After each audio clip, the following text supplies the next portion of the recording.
Bonjour et bienvenue au webinaire du CSTC.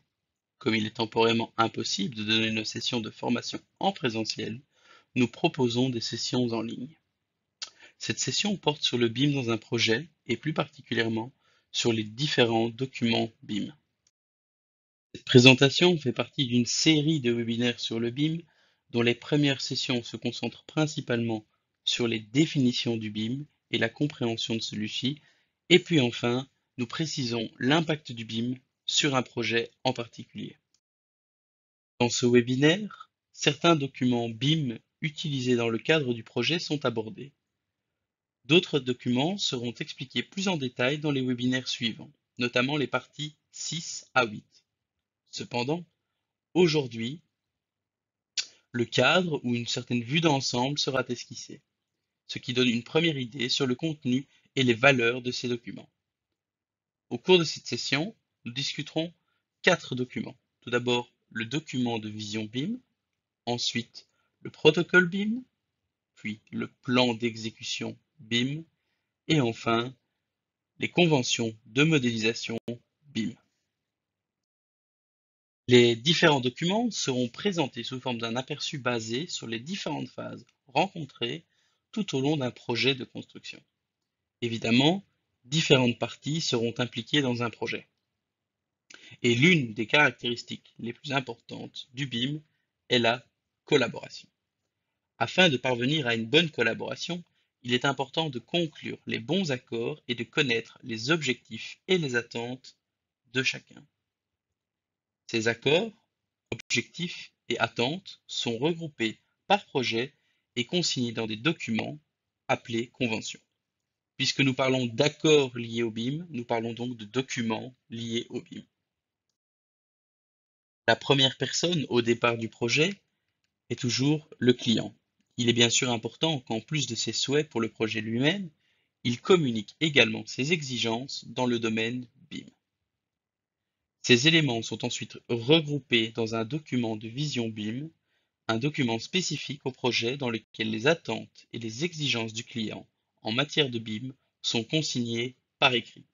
Ensuite, le client établit ce document et tous les autres partenaires du projet doivent en tenir compte. Dans une étape suivante du processus, les partenaires du projet, ou certains d'entre eux, sont sélectionnés ou choisis. Par exemple, dans un contrat traditionnel, c'est-à-dire un contrat où la conception et la mise en œuvre sont soumises à des appels d'offres différents et séparés, cela concerne d'abord les membres de l'équipe de conception. Par contre, dans le cas d'une forme de contrat intégrée, forme de contrat dans laquelle la conception et l'exécution sont externalisées, en tout ou en partie à l'équipe de projet en même temps, il peut s'agir de toutes ou de certaines parties des équipes concernées.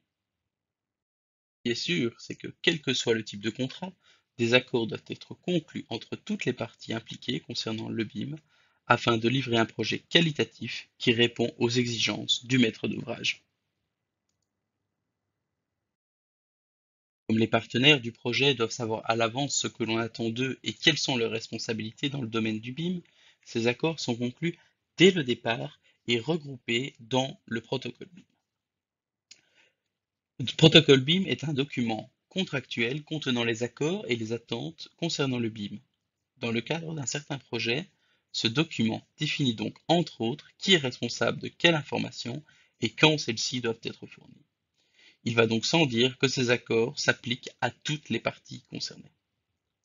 Le protocole est établi par les partenaires du projet déjà connus. Cela peut donc différer selon le type de contrat. Les parties qui viendraient à en discuter ultérieurement peuvent, si nécessaire, y apporter des modifications. Afin d'aider les professionnels de la construction à rédiger un tel document et, d'autre part, obtenir une certaine uniformité entre les différents projets, le protocole BIM belge est disponible sur bimportal.be. Cette question sera abordée plus en détail lors de prochains webinaires. Le protocole BIM, qui décrit les accords et les responsabilités générales, comprend un autre document appelé le plan d'exécution BIM. Ce document est également un document contractuel complétant le protocole BIM qui décrit comment les accords de ce protocole BIM sont mis en œuvre dans la pratique. Ces accords changeront régulièrement tout au long du projet, ce qui rendra ce document évolutif. Tous les partenaires du projet peuvent donc apporter leur contribution et doivent s'y conformer.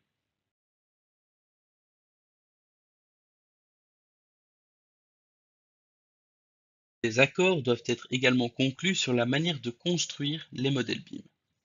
Cela s'appelle des accords de modélisation BIM ou des conventions de modélisation BIM.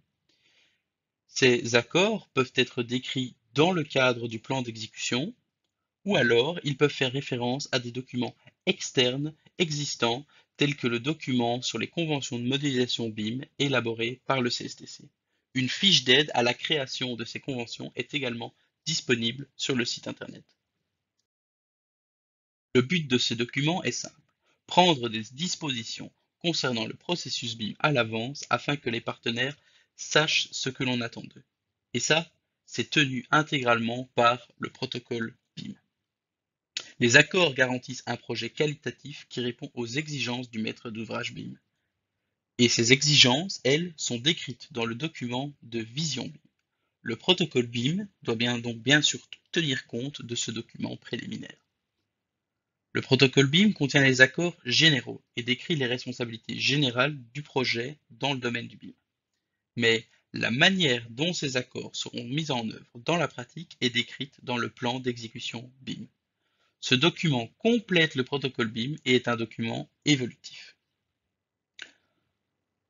Le plan d'exécution BIM peut se référer aux directives générales ou conventions de modélisation BIM, qui, elles, se chargent de décrire comment le modèle doit être construit. Nous vous invitons également à consulter nos autres modules qui précisent à la fois comment le BIM fonctionne de manière générale et ensuite détaillent le BIM dans un projet. Pour plus d'informations, vous pouvez également consulter notre site web BIM à l'adresse bimportal.be.